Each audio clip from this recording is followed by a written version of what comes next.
Live from New Delhi, you're watching DD India NewsHour, India's voice to the world. I am Tanvi Taneja, coming up in the next hour. India overtakes China in MSCI Emerging Market Investable Market Index for the first time, becoming the largest country by weight. Big relief for former US President Donald Trump in the hush money case. Sentencing delayed until November 26th. Ukraine's President Volodymyr Zelensky discusses Ukraine's reconstruction, particularly its energy sector, with Italian Prime Minister Giorgia Meloni.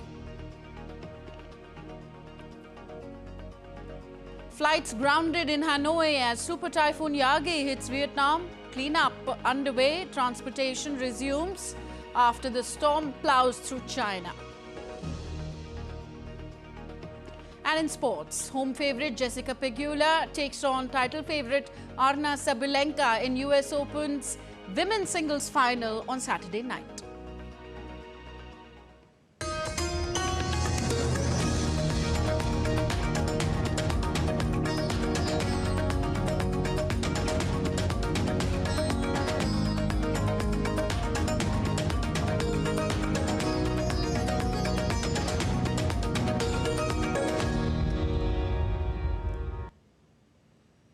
So India has surpassed China to become the top weight country in the Morgan Stanley Capital International MSCI Emerging Markets Investable Market Index. During the month of September, the weightage of India stood at 22.27% as compared to 21.58% of China in the index. The rebalancing reflects broader market trends. While Chinese markets have struggled on the back of economic headwinds in the country, Indian markets have benefited from favourable macroeconomic conditions. In the recent past, the country has posted a much superior equity market performance, driven by strong macroeconomic fundamentals of the Indian economy, as well as robust performance by the corporates. Further, the gains in the Indian equity market have been broad-based, reflected across a large cap as well as mid-cap and small cap indices. So the key factors contributing to this positive trend include a 47% increase in foreign direct investment early this year, decreasing Brent crude oil prices, and substantial foreign portfolio investment in Indian debt markets. According to analysts' estimates, post this rejig in the index, Indian equities could witness inflows of about $4 to $4.5 billion.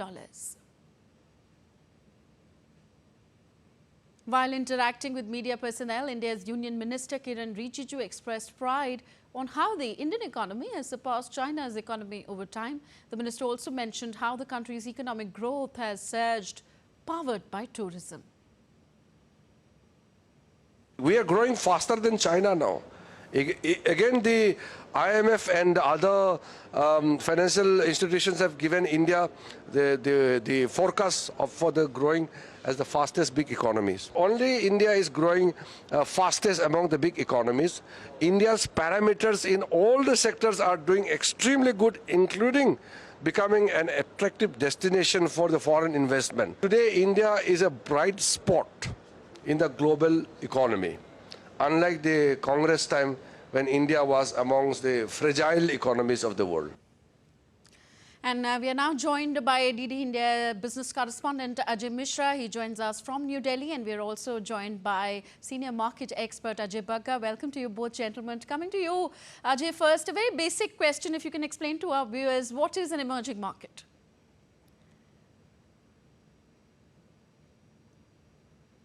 So, Tanvi, I think there is no clear definition for emerging market as such, but if you exclude the OECD countries, primarily the emerging market, the whole of the world is considered as emerging market.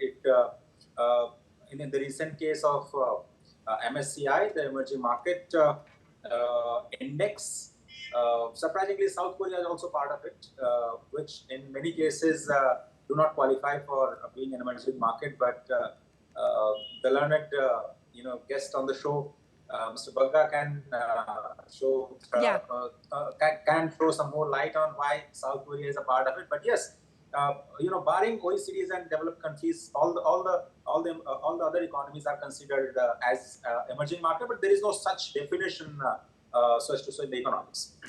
Okay, coming to you, Mr. Bagga, there are various MSCI indices, including the MSCI Emerging Market Investable Market Index. Could you demystify these indices for our viewers? What are they, how are they made, and by whom, and what is their significance? Yeah, there are various index creators, like there are in India as well, who make the Indian indices. So internationally also, there are 3-4 companies which specialize in creating these indices. What is their job? They analyze the stocks of companies and then they decide how much weightage will they give to each individual stock, and then they build up the country's weightage. So this MSCI IM index that we are talking about is an emerging markets index. Within that, it's for the investable market. What does that mean? What is the available stock of equities? Basically, what is the free float which is floating every day available for buying or selling? So it's based on that. Now there, what has happened is that over time, China, which peaked in 2008 at about 43% of this index, has come down to about 21.5%, as you mentioned. And India, which used to be at 6%, has come up steadily. And now it has overtaken China at about 22.27%. What is the implication here? Implication is that as the flows come in from foreign funds, they allocate based on these indices because their performance is gauged on versus the performance of these indices. So a lot of the exchange traded fund, the passive money starts allocating based on these indices. That's one good thing. Second, the active managers, again, who are measured, whose performance is measured against these indices, they then have to take an active call on whether they invest in the country or not. What has been happening over the last 3 years, Tanvi, we have seen about 5.5 lakh crores being taken out by foreign investors, while domestic investors have more than made this up by investing nearly 11.5 lakh crores between 2022-23 and 24 calendar year to date, January to August. So 5.5 lakh crores went out by foreign investors. That's largely making India an underweight market. So we should be getting 22% of the allocations of emerging markets, but we are getting a little less than that. Today, the foreign investors holding in our markets has gone down from a peak of 22% 10 years back to 17%. But the good news on that is the domestic investors, both institutional and retail, today are more than the foreign investor. So we have gone up from 17 to 22.5. The FIs have gone down from 22 to 17. And what this implies is that Indians are really gaining from the growth of India. So as our markets are going up, Tanvi, we Indians are benefiting from this growth, both. And the biggest beneficiary is the government of India. In 2014, government of India's total market cap, all the shares that the President of India owns in public sector units was hardly 20 lakh crores. That has gone up to 80 lakh crores today. So the market cap. So the biggest beneficiary has been government of India and then the Indian public at large. Okay. Coming to the story of the day, Ajay, what is the significance of India now holding the most weightage in this MSCI Emerging Market Investable Market Index, surpassing even China? What is your assessment about Indian stock market strengths and the Indian economy's strengths? Tanvi, as Mr. Bagga has pointed out, that there are two main indices of the MSCI emerging market. One is standard and another is IMI. So within that standard, India's weight is 20.79%, while that of China is 23.98%. So the gap of 3.2% is not so much to overcome by the Indian capital market.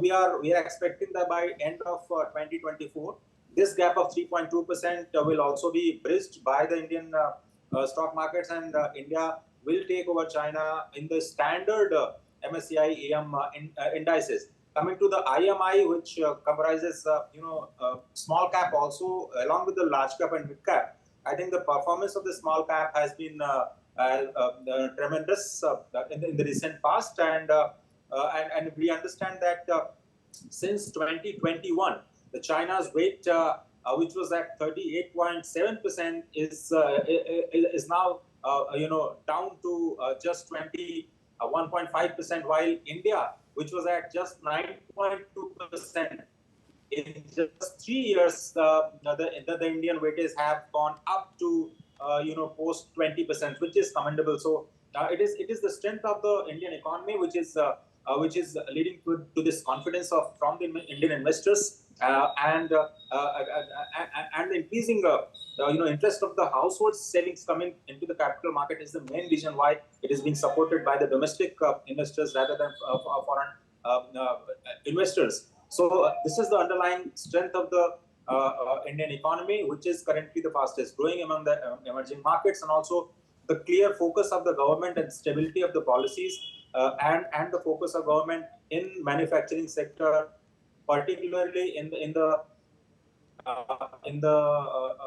advanced manufacturing like semiconductor, is building this confidence that in the days to come, like China or maybe unlike China, India will be skill capital, and also focus more and more on the job creation along with the skill development, which will add to the economic value going forward. And this might take this journey of $5 trillion market capitalization forward to the much larger volumes, and you might see the further upgradation of Indian weight in these kind of indices going forward. Okay, Mr. Ajay Baga, let's try and understand this. So how far does the resultant expected inflow of $4.5 billion help Indian companies and the Indian economy, and what does it mean for the Indian investor? It means good news for Indian investors. It is a function of the great performance by the government over the last 10 years. We have moved from a fragile 5 economy to a very attractive economy. Even on the debt side, as your segment in the beginning mentioned, we are expecting $80 billion on the debt side over the next 3 years. And added to that, as the Indian weight, which has been underweight, goes even to equal weight, you can expect substantial inflows. 4.5 is basically based on the little bit of marginal change that has happened, but a lot more has to come in because China has been overweight, and over the last week, 3 very big investment banks have put China down to underweight from overweight. So Chinese market has given no performance for 4 years. 4 years it has been giving negative returns. Last 1 year we have given 28% return. China has given minus 8% return, August to August. So that is the kind of outperformance India has been giving. More flows come in. Right now the domestic investors have been carrying the burden of the markets and holding it strong. As the firepower from the foreign investors returns, you can imagine what happens to this market, and it helps the economy as well. The other big thing which the government has done in infrastructure terms, we are where China was, say, in 2000. So the amount of 40 lakh crores which has been spent on infrastructure over the last 7 years, that is going to give a very big kicker to the economy. The PLI scheme, indigenization of defense, railways, there were no companies which were listed. Now we have 8-10 huge railway companies, huge public sector defense giants, which have been listed and which are doing very well and getting huge order books. So overall, we have put the economy on a good manufacturing growth path, a good services, which is now $340 billion of exports in services. all that adds back into a very strong corporate India. And Tanvi, one number I would like to share with you. In 2014, we had gone down to corporate profits to GDP is a marker that foreign investors look at very closely. That had gone down to 2.9%. That is back to 5.2%. So actually, with the GDP doubling over the last 10 years, the corporate profits have tripled. And the share of corporate profits in GDP has gone from 2.9 to 5.2. So you can well imagine the attractiveness of the market. It's not a cheap market. What we call valuations in markets, valuation wise, it is an expensive market. That's what the foreign investors cite as a reason for being underweight. But you have to come where there is growth, where there is quality, where there is good governance and good rule of law. You're getting all that in a country like India with a huge local domestic consumption market. I think that is what is the implication of this number. It is just reflecting all the government efforts, all the dynamism of the Indian corporates, and the great resilience of the Indian retail investor. Coming to my colleague Ajay, how do you think, what is your assessment, how far have the government policies been responsible in this India moving up in this MSCI EM index? Well, I think it's a combination of several factors, Tanvi, including the push for the growth as well as the control on the inflation, which is the key policy priority for the government as of now. But look at the budget, which is talking a lot about the employment generation, which seems to be the central priority for the government as of now, where the government is talking about having private companies on board to get the internship, because we are adding 1 crore youth every year to the working population, and unless we give them the quality job and they are not absorbed into the formal economy, it will be very difficult for Indian manufacturing to kickstart and get a great leap from here onwards. So yes, the government policies, whether in terms of supporting the growth or containing inflation, which is a kind of tax on the poor, or the spending on infrastructure, as Mr. Bagga just pointed out, that 11.11 trillion rupees, which is spent for this current fiscal. The focus of the government to not work in the silos, but work ministries under the Gati Shakti program to build the data layers to sensitize the state governments to come forward for a single window system, which Mr. Pugh yesterday urged the state governments to adopt to attract the FDIs in the long term. So on one hand, I think these economic policies, Tanvi, are attracting the foreign direct investment, which is for the long term, and they are here to stay. It is also the policies of the government which is helping companies enhance their productivity and showing their performance on the capital market. Capital market is just a barometer of the psyche of any economy, and we can see that it's a positive, vibrant psyche all over, and the underlying what you say, the high frequency indicators shows that there is uptick in the railway traffic. The number of passengers on the airport is increasing. We add many more kilometers of roadways every month. And also put having a big push on the foreign countries collaborations. Look at the Prime Minister's recent visit to Brunei and Singapore, where he has invited the investors from Singapore to come to India and he also said that I want many more Singapores in the country, right? Absolutely. So I think the Indian story is getting recognized by the foreign investors, and the Indian story is here to stay for long. And I think the bet on India is going to be right for not just the investors, but for the analysts at large, where we could see the skepticism from Moody's and Fitch kind of rating agencies, but now they have also showing their strength, showing their confidence into the Indian economy, and we can see in the recent reports by these credit rating agencies also. Okay, Ajay Bhaggaji, what could speed up or hinder the increased representation and weightage of Indian companies in the MSCI indices? What will speed up is a strong primary market, the way we are getting new listings. That's a very robust market. It's one of the biggest markets in the world now. And domestic flows. Domestic flows, now, Tanvi, we are getting something like 35% of the gross financial savings per year are coming into the capital markets. It's a record number, and that is giving a lot of resilience. Second, what that brings in is that Indians participate in the India growth story. Earlier, the foreigners were getting the benefit of this, and a large portion of the wealth creation was going abroad in terms of foreign investors enjoying it. Now, increasingly, Indian investors are participating in it.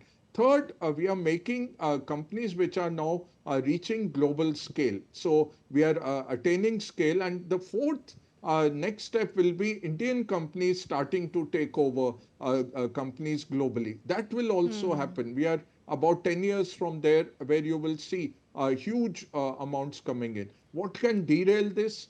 If the political pressure that comes in on freebies and on distribution, some amount of safety net is good, but you have to also invest for the future. And second is the lack of patriotism. I think that is something. What we do is that we celebrate things that are going down, but we don't celebrate great achievements like this. Like, I think this number is a great thing for an emerging economy like India. I'll give you one small example. Last year, 19 funds were launched, which were emerging markets ex-China. Because what was happening, because China is such a big part of all funds of emerging markets, whenever people wanted to sell China, we used to get selling in India, in other emerging markets. Now fund managers are actually launching funds which are ex-China. 19 last year, this year by August, 19 such funds were launched. So actually smart money is launching funds which are ex-China, which are not having Chinese participation.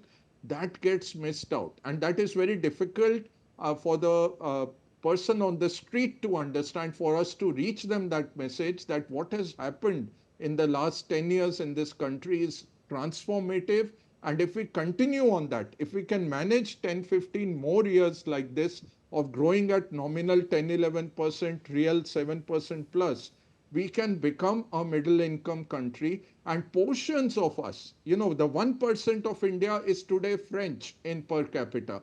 20% of India is equal to Eastern Europe or Southeast Asian countries. But we have 20% of India, which is sub-Saharan Africa. That has to be given a safety net, definitely. But you have to create productive capacity. Then you will have resources to redistribute. If you just redistribute on the present basis, you won't have enough to really go around, and you will have bankrupt state governments, as is happening in few of the state governments. So we should not create a Venezuela or a Zimbabwe in India. We should make it a USA. We should make it an advanced country. We are already fifth biggest economy. Germany and Japan are within striking distance. Another 3 years, we will overtake them because we are growing at 7%. They are growing at 0.5%. We are going to overtake, we'll be the number third in another 3 to 5 years. That is coming. But the challenges are there, and patriotism, I think, that India first feeling for every single citizen, I think that is something much needed. Finally, Ajay Bagaji, how many years do you see where India can actually overtake China in this MSCI standard index? How do you see India basically faring in these indices over the next few years? I think next 3 years we'll overtake. Quite easily we'll overtake. We have the performance, and we have also got a bigger cachet of companies coming in. You didn't have these railways companies 10 years back. You didn't have a lot of these companies existing even. Now look at the way import substitution is happening. We were the biggest importer in the world of defense. Now the recent last week what the government gave the order of more than 1 lakh crores, 99% is domestic. Imagine the kind of value add. The electronics, we were huge importers, $120 billion of importing happening on electronics. Now we have become exporters. We are the biggest exporters of smartphones. So transformation is happening in this country. Give it 3 years, we will overtake the Chinese portion in MSCI. But taking on China is still a very distant dream. They are $18 trillion. We are at $4 trillion. They are ahead of us by about 20, 25 years. And when China grew, Tanvi, in 2000, there was no China. So the Western Europe and Americans allowed China to grow. Today, when we are trying to do the same rule book, there is a China which is obstructing us at every forum. So it is not easy, but it is doable. And the big thing is, always remember this one number. Average age of India is 27. Average age of China is 40. Average age of Japan is 53. 53 means that you will have so many dependents on each young person. China is growing very fast and India is a very young economy. So this is a challenge, but it is ours to mess up. I think we'll make a great opportunity out of it. 80-90% is the success chance for India really to overtake China in these MSCI indices. That's not a big deal. What we have to shoot for is how do we get to a 10 trillion, 20 trillion economy so we have widespread prosperity in India. Widespread prosperity. And Ajay, any summing up thoughts that you would want to add to this thought? I think the expert comment should come from Mr. Bagga that this kind of news should not, affect the retail investors, so to say, to get into the market very fast, to get the good gains, as many can be swayed away. So, Mr. Bagga, some point of caution for the small investors, because we are the broadcaster which are reaching to most of the vulnerable class of the society. Some thoughts for those small investors, sir.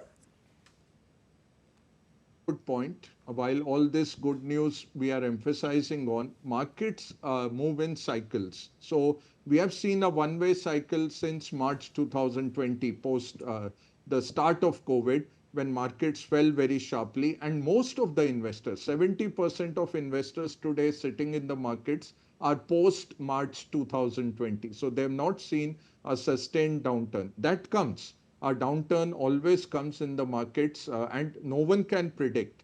But what helps is that if you stay invested in quality companies in a very broad-based, diversified portfolio for very long periods of time, 5 to 10 years, you don't lose money. So what the Indian retail public is doing, that 23,000 crores a month that they are putting in mutual fund SIPs, which is systematic investment plans. So 1,000, 2,000 rupees a month, they are going on putting.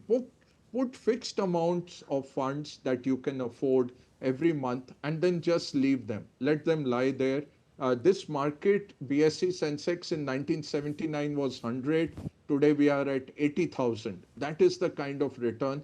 People like me, Mr. Mishra, have been very fortunate. I was born at the right time. I have seen a market go up 100 times. The Sensex, I have actually seen in my lifetime a Sensex of 100 go to 10,000 and then 8 times. It won't go another 100 times from 10,000, but I was old enough to be working and I've seen a market, not a company. Companies go 1,000 times also, but markets very rarely give you 100-time returns. Indian market has done that. It will give you very good returns. Have a 10 to 12% very nominal expectation. Stay invested for the long time and you will be very pleasantly surprised. And no panic, because the India story is just starting. Remember, Professor Angus Maddison of OECD, he made a study of all countries across the world from 0 AD till 1700 and then 1900. Till 1700, we were the biggest economy in the world. We used to be 25% of global GDP. China was 20. US was a frontier market, not even emerging market. It was 1%. US was not there. It was the Native Americans who were there. So Europe peaked in 1870 at 40%.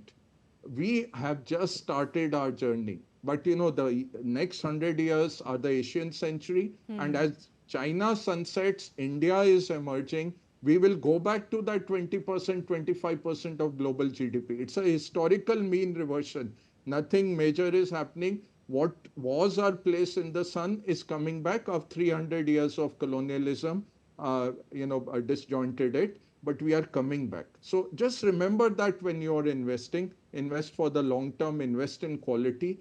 If possible, invest through mutual funds and institutional players rather than trying yourself, because trying yourself, we are not having the training or the time to manage it. So, So with all in that, all, a great time to be part of India's growth story. I would like to thank both of you gentlemen, Ajay Mishra, Ajay Bagaji, for shedding such valuable insight on, of course, investments for sure, but India's growth story at large. Thank you very much, gentlemen.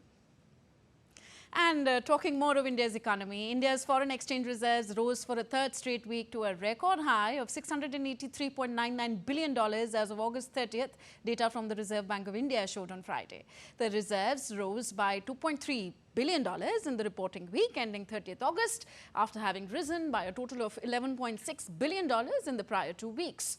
Gold reserves saw a surge of $862 million to $61.86 billion. The RBI closely monitors the foreign exchange markets and intervenes only to maintain orderly market conditions.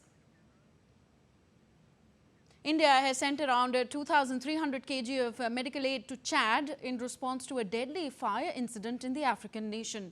According to India's Ministry of External Affairs, the consignment departed from New Delhi on Saturday. It contains essential life-saving antibiotics and general medicines. Chad was also hit by a massive fire incident in June this year after a fire set off explosions at a military ammunition depot in Chad's capital. At least 9 people were killed in the incident. Notably, India has repeatedly extended help to different countries across the world during crisis situations and in many cases by acting as the first responder. Still to come on DD India News Up. Russia claims control of 6 more settlements in Donetsk. Ukraine reports tense fighting on front lines. US President Joe Biden signs the Good Jobs executive order aimed at improving labor standards. And Serbian protesters block a border passage with Kosovo in new tensions.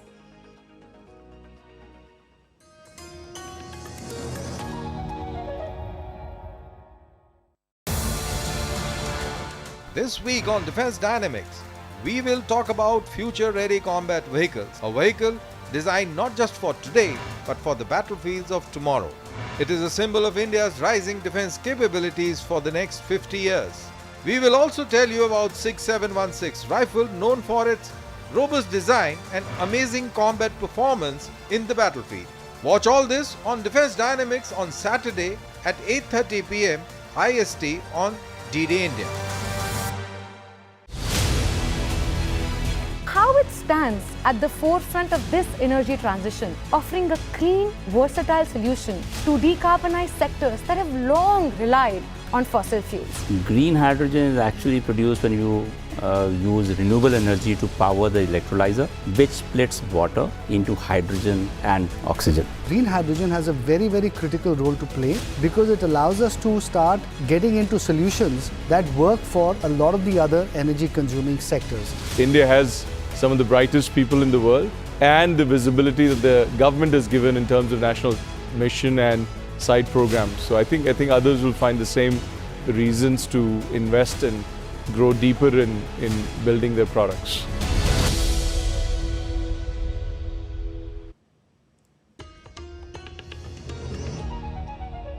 Welcome back. You're watching DD India News Hour. I'm Tanvi Taneja.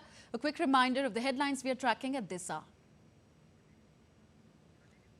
Ukraine's president Volodymyr Zelensky has discussed reconstruction efforts with Italian Prime Minister Giorgia Meloni on Saturday,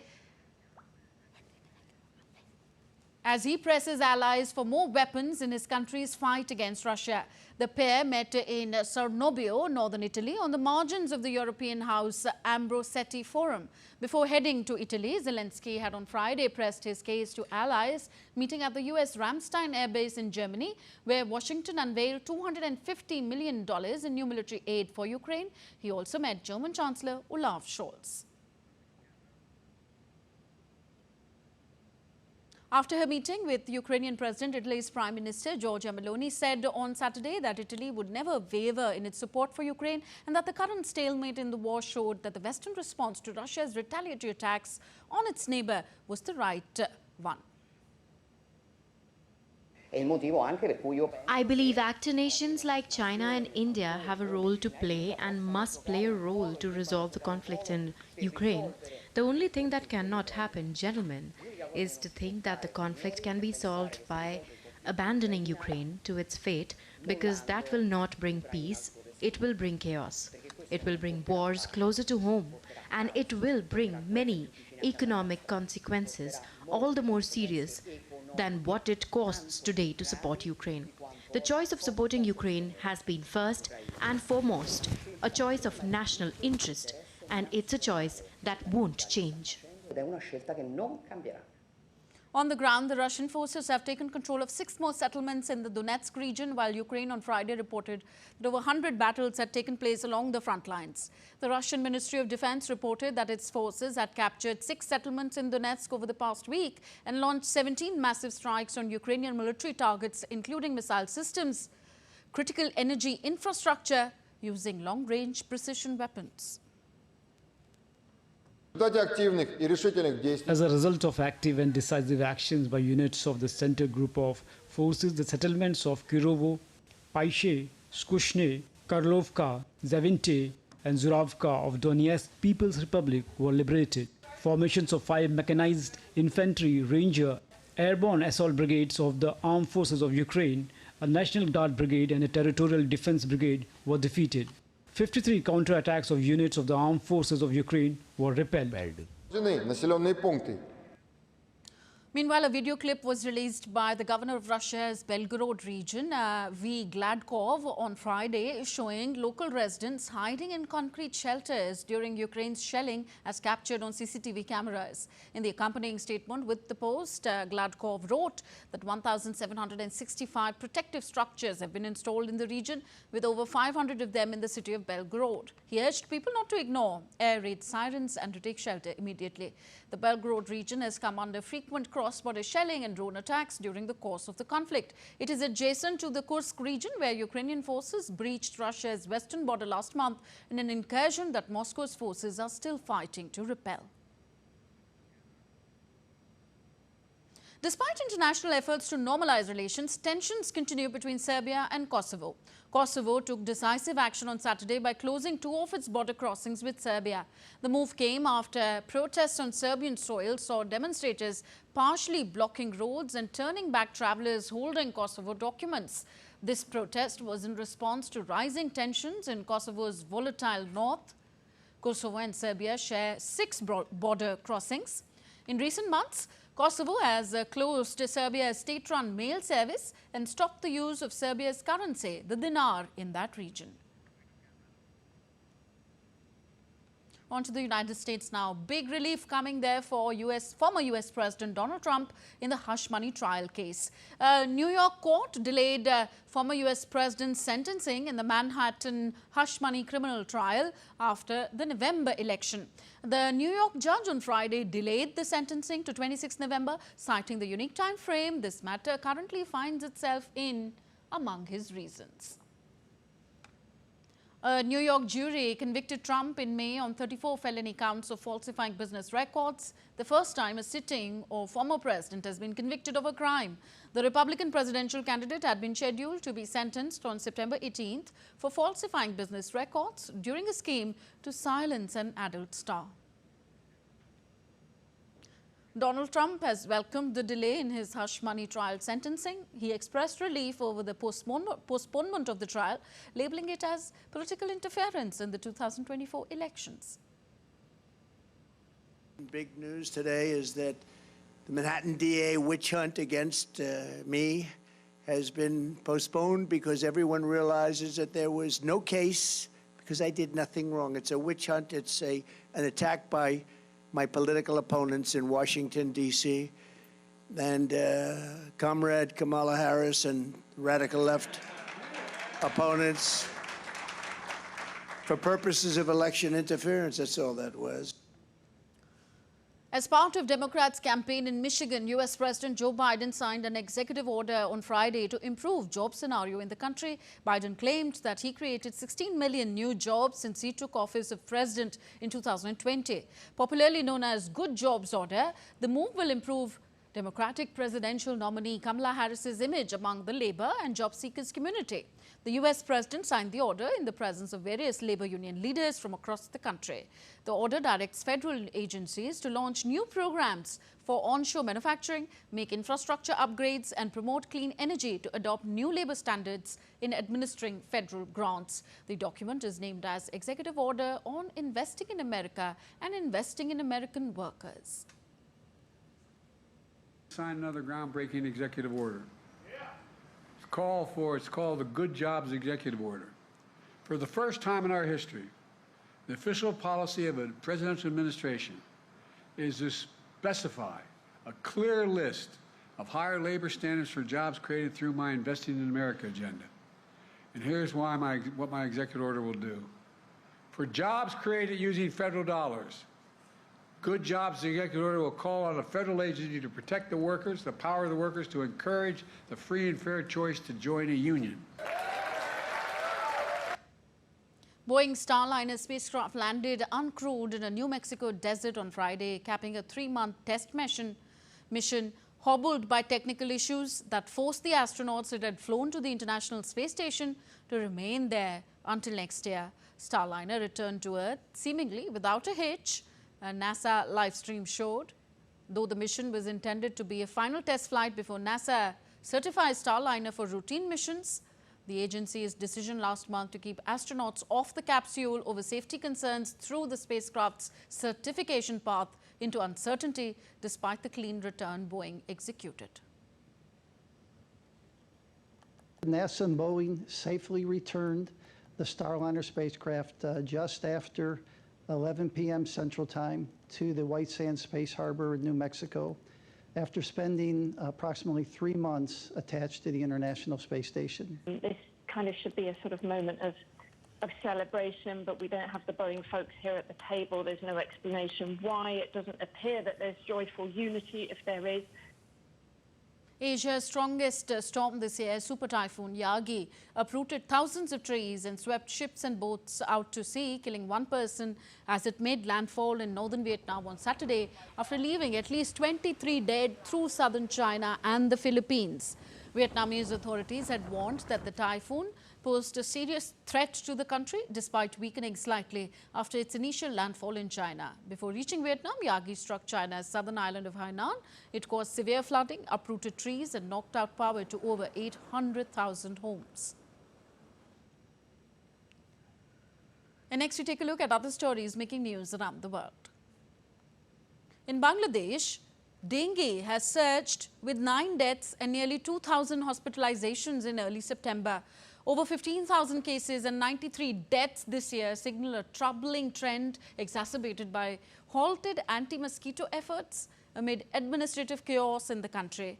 Hospitals are overwhelmed and experts warn that the ineffective control measures could worsen the crisis, echoing last year's record 1,705 fatalities. Over 30,000 protesters gathered in South Korea's capital city of Seoul in broiling heat on Saturday, demanding action by the government to combat global warming. With temperatures exceeding 30 degrees Celsius, protesters marched in the country's biggest demonstration so far this year, snarling traffic in the central part of the city. And children and young people welcomed Pope Francis with the traditional song and dance at a school in Papua New Guinea on Saturday as the leader of the Catholic Church continues the tour of Southeast Asia. Pope Francis, who uses a wheelchair due to knee and back pain, visited the Catholic Caritas Technical Secondary School and Business College in Port Moresby. Still to come on DD India NewsHour. Heroes welcome to the para medal winners as they arrive at the IGI airport in New Delhi. In hockey, India all set to defend their men's title at Asian Champions Trophy in China. And colourful decorations, prayers, delicious modaks mark the festival of Ganesh Chaturti in India.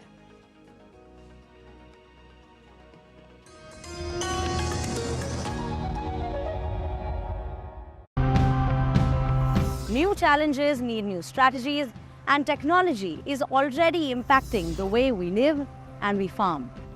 Based on the spikes and insights which our algorithms suggest, we alert the farmers or whoever the warehouse owner is about what exactly is happening in which part of your warehouse. The weather in Meghalaya definitely one of the center points of how we design these systems. And let's look at all of this together in terms of what are the solar irradiance that they're getting. Try and design a system that is designed to work in that situation. It's a pretty good living. Greenhouses have improved the lives of 80 or 90% of Almerians. Our supply chain is farm to door. We supply traders directly, bringing benefits to both.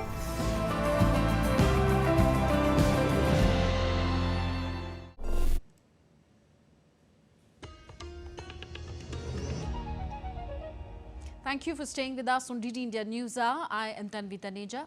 Actors Florence, Pugh and Andrew Garfield brought glamour and glitz to the Toronto International Film Festival on Friday as they walked the red carpet for their new film, We Live in Time.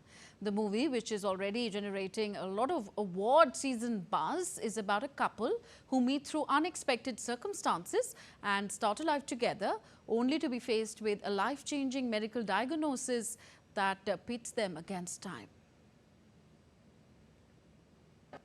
Hang on, I have to say something. I've had 2 movies come to Toronto and premiere here, and I've never been here before. Lady Macbeth, like my Heaven movie, premiered here, and I wasn't able to come, and they all FaceTime me from the auditorium, and I just can't believe that this is the first time that I'm here, and I just feel so grateful that I'm here at this point in my career, here with this movie, and I get to be here finally for the first time, so I feel so happy.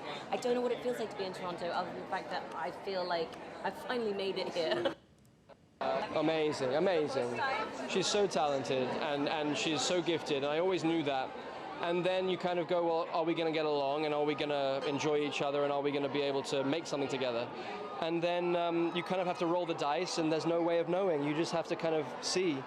And thank God that John's instinct was right, and the two of us managed to at least have a good time making what we made. So. Time now for all the sporting action. Updates from Paris Paralympics first.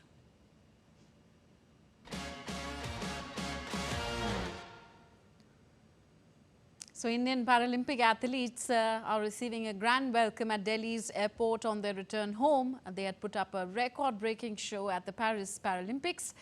Almost half of the Indian contingent, that includes Avni Lekra, Mona Agarwal, Pranav Surma, Rakesh Kumar, Manish Narwal, has touched down in Delhi.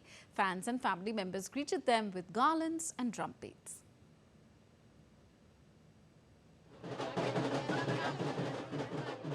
Indian para-athletes who brought laurels for the country at Paris Paralympics have been welcomed at New Delhi airport with drum beats, banners, garlands, family members and enthusiastic fans. Para-shooter Mona Agarwal, who clinched a medal, got emotional after union with her family as she met them after a long time. बहुत खुश हूँ कि मैं मेरे बच्चों के लिए ये मेडल जीत पाई। इन्हें छोड़कर गई थी, बहुत दुख हो रहा है, लेकिन मेरे बच्चे बहुत स्ट्रांग हैं, उन्होंने मेरा बहुत साथ दिया और इनका विश्वास था कि इनकी मम्मा मेडल जीतेगी और मैं जीत सकी।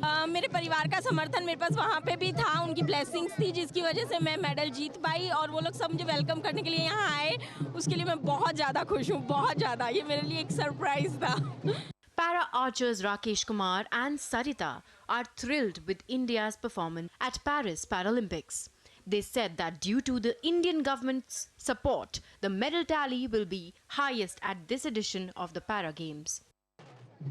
जी मैं अपने देश के 140 करोड़ लोगों का धन्यवाद करूंगा जिन्होंने हमें सपोर्ट किया और हम यहां तक पहुंचे। सरकार की सपोर्ट हमें मिल रही है, sports authority of India association की सपोर्ट मिल रही है और हमारे देश में खेल का स्तर बढ़ रहा है। आगे आने वाले आपको पैरालंपिक में देखेंगे आप और ज़्यादा मेडल आएंगे। सभी ने बहुत अच्छा परफॉर्मेंस दिया और बहुत सारे मेडल आए अब की बार और आगे भी अच्छा करेंगे। मैं बहुत अच्छा लगा, सबका मतलब सबका स्वागत करते हुए सब मेडल का वो कर रहे हैं, बहुत अच्छा लगा। मैं when India sent its largest ever contingent of 84 members to the Paris Paralympics, it was expected that these players would create history at the Para Games. The Indian Paralympians have done just that. This edition of Para Games has proved to be a milestone for India. In these games, India has given its best performance ever. One hopes success of Paralympians will continue and they would bring more honor for the country in future events. Suchitra Bharadwaj's report for DD India, Delhi. On to tennis now. Home favourite Jessica Pegula will take on title favourite Arna Sabalenka in the final of US Open on Saturday. It will also be a rematch of their Cincinnati clash from less than a month ago, where Sabalenka emerged victorious. World number 2 Sabalenka, the double Australian Open champion, has made the final in New York for a second successive year after finishing runners-up to Coco Gauff in 2023. Pegula, in her first major final at the age of 30, has stunned top seed Iga Swiatek in the quarterfinals and then mounting an astonishing comeback to beat Karolina Muchova in the semi-finals.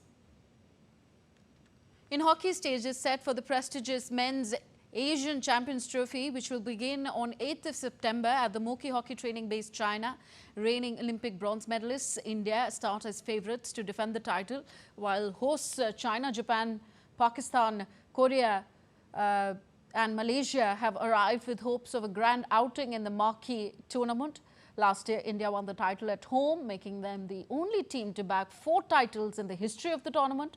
The team's skipper, Harmanpreet Singh, is keen on continuing India's dominance in the Continental Championships this year as well. India will begin their campaign with the opening match against host China, followed by their second match on 9th of September against Japan. And devotees across India are celebrating a popular Hindu festival, Ganesh Chaturti, also known as Vinayak Chaturti, on Saturday.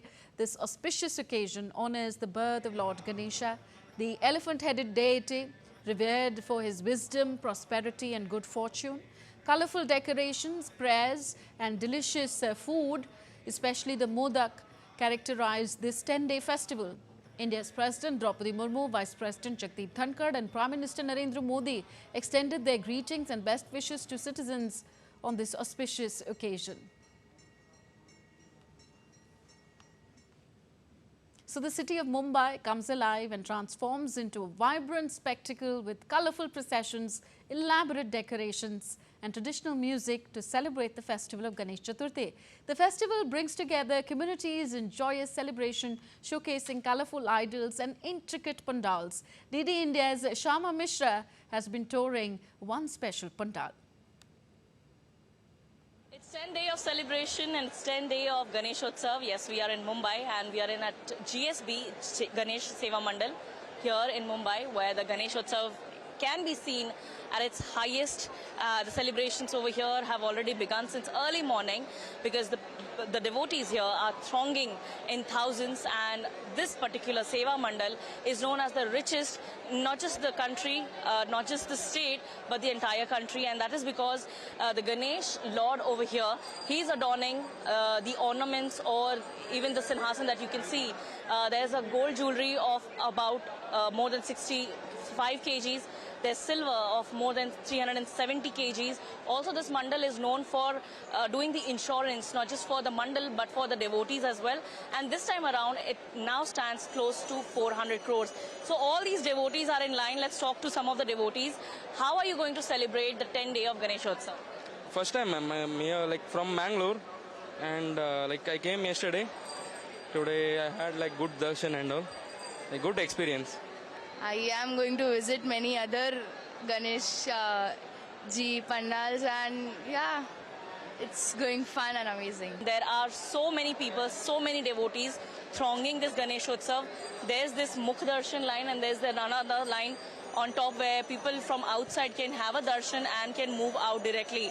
Also, this particular pandal is having their thrust. They are emphasizing on going eco-friendly, and that is why the usage of plastic flexes, plastic boards are very less this time around, and they are relying more on the LED screens and other means. With camera person Jitesh Rathod, this is Shama Mishra for DD India, Mumbai. And the festival of Ganesh Chaturti is also being celebrated in Nepal. Hundreds of devotees from far districts queued in front of the Kalmadi Ganesh temple and Jal Vinayak temple of Manjushri today to offer their prayers on the occasion. These two temples are famous Ganesh temples of the Kathmandu Valley. To mark the occasion, Kamladi temple is specially decorated with floral garlands and bouquets. Priests outside the temple are conducting puja for devotees and accepting alms on the day. That's it in this edition of DD India NewsHour. Do let us know your thoughts on the news of the day. Connect with us on our different social media handles. And for those on the go, you can catch all the latest news and updates from India and the world on our DD India mobile app. The app is available on both Android and iOS platforms. So we'll be back with more news as it breaks here on DD India. I'm Tanvi Taneja from my entire team here in New Delhi. Thank you for watching. Namaskar.